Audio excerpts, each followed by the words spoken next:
There are people in the community that absolutely would not eat if it were not for us. We had a 40% increase from July of 24 compared to July of 23. Instead of what am I going to eat for dinner, it's what meal am I going to eat today? They're working, they're trying, but they're just not fully stable. We see homeless people, we see single mothers, we see couples, working couples, 2 jobs. Working individuals, working families with children. We are at almost 50% of our folks in Chester County not having the appropriate funding to make it. Most of our clients do not receive government services. July was our biggest month of individuals coming here since 2019. I saw a lady on Saturday that has a job as a dental hygienist, and her husband works in manufacturing, and they can't make ends meet. SNAP benefits didn't get picked up for the summer. And so what happens to those kids who were getting food all year at school? Their parents were getting SNAP benefits, and now they're here for the summer. So who's feeding them? That's what we're seeing, is those working families that are trying to get by that just simply can't, and that they need some extra help.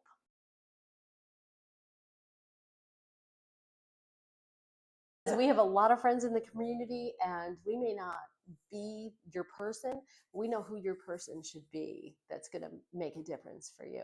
We do have some farm fresh eggs that some local farmers bring over. We buy absolutely as much locally as we can. There have been many times that the produce was picked in Chester County on Tuesday morning and delivered to us by 9:30. They will walk with a volunteer who has a list. And has a lot of jalapenos, but I'm sure somebody will want them. The oranges, potatoes. I mean, it's a big deal to be able to get these things if you wouldn't otherwise be able to afford them. Beans, spaghetti, tomato soup, pears. Everything that you see here is donated by our local community, which is pretty crazy. That is pretty crazy. It's very awesome. We have a local church, and they make bagged lunches, just like Mom used to make a brown bag lunch. So for everybody that sits and waits for food in that distribution line, they feed them lunch. Build the relationships, make friendships, break down silos. When all of us work together, it improves.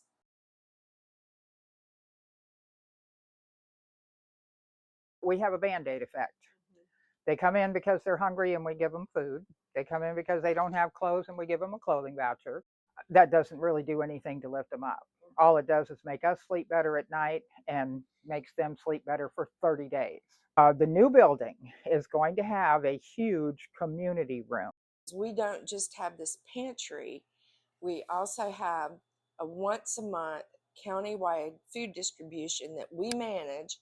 We secure all the food for it and everything, and we have 7 sites throughout the county. We are in the process of actually building another building directly behind us. So the building you're in now is going to become Soul Food Pantry. And we've got a couple different other, we've got a nutrition course that someone created for us. We didn't have the space. It will not be for PATH clients. It will be for everyone in the community. So we'll have a great deal of diversity in the classes too. If I put it out that we're going to be doing self-defense for women, anybody in the community that wants to take self-defense for women can come do it. One of the biggest issues that we have is that transportation, and you have to get to those agencies in Rock Hill, but you can't access those. So we are going to be inviting different agencies to come in, and that way they can service and bring their programs to the Western York County side. You can receive up to 6 months of mentoring, counseling, financial assistance, food. We're really excited. Yeah, so it's about 2,700 square feet. But we do have all kinds of great vision for this building, and I think it's going to make a huge difference in the community, and people are going to have somewhere to go for help that will help them and not just put a Band-Aid on their problem.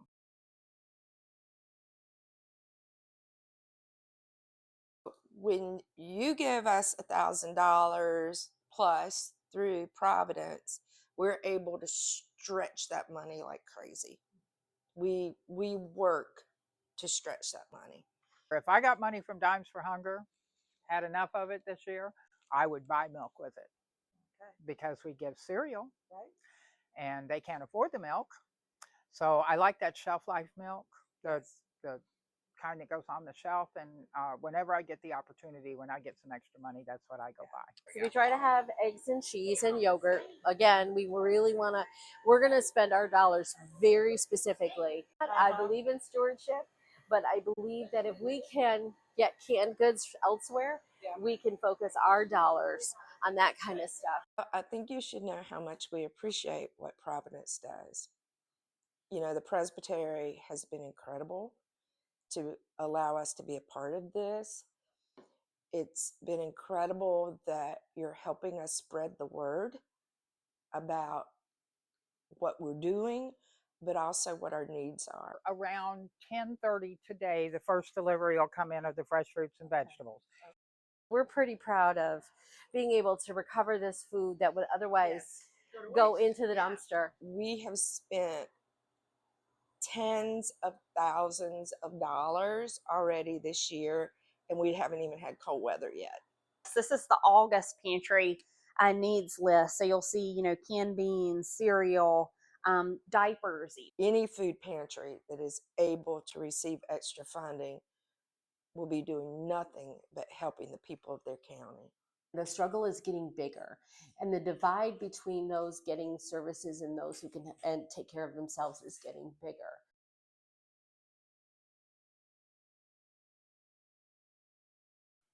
My husband and I were fortunate enough to bring 3 boys in our family, and they fit in perfectly with our 2 girls.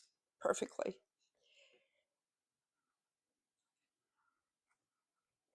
I met those boys through the group home I worked in, and they came into care because they had been by themselves for 2 weeks, and they were 10, 9, and 8 years old.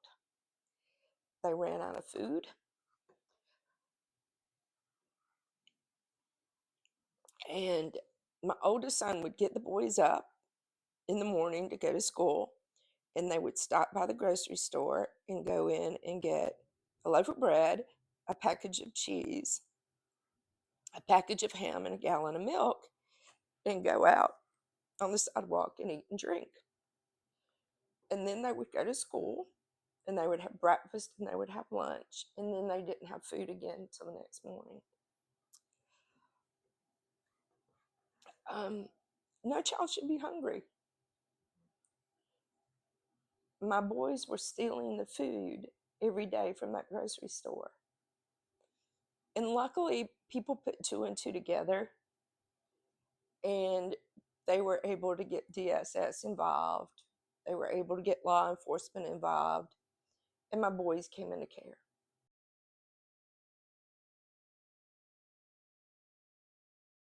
I believe that we are called to serve our neighbors. The poor will always be with us. They just will. No child, no person should be hungry. And unto whom much is given, much is required. And that is a part of our faith. It's such a humbling experience every day to come in and see the different the people and how appreciative they are for, you know, food, something that you just take for granted. It really is not a job for me. It is a passion. We have a responsibility to take care of the people around us, whether they're family, whether it's people we know, it doesn't matter. As Christians, we have that responsibility. And every person is a child of God. They just sometimes need just a hand or just an arm around them or just somebody to listen or just somebody to get them over that one moment.